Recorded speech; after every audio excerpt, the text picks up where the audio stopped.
Israel struck the southern and central Gaza Strip on Monday to put more pressure on Hamas. It follows a weekend strike targeting the terrorist group's leadership.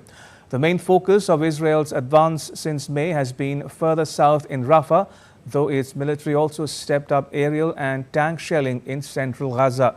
On Saturday, Israel struck Mawasi on the western outskirts of Khan Yunis. The town has been sheltering hundreds and thousands of Palestinians who fled to the area after Israel declared it as a safe zone.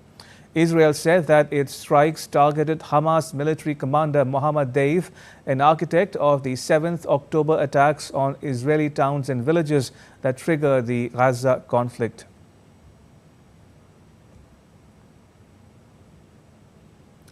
U.S. Secretary of State Antony Blinken met with Israel's National Security Advisor Tzachi Hanegbi and Israel's Minister of Strategic Affairs Ron Dermer in Washington, D.C. on Monday to discuss practical solutions to bridge differences between Israel and Hamas on a ceasefire deal.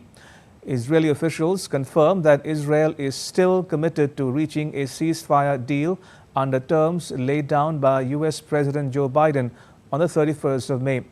Discussions focused on a ceasefire that would secure the release of hostages and at the same time alleviate the sufferings of the Palestinians. U.S. State Department spokesperson Matthew Miller said that the White House remained optimistic but realistic at the same time regarding the deal.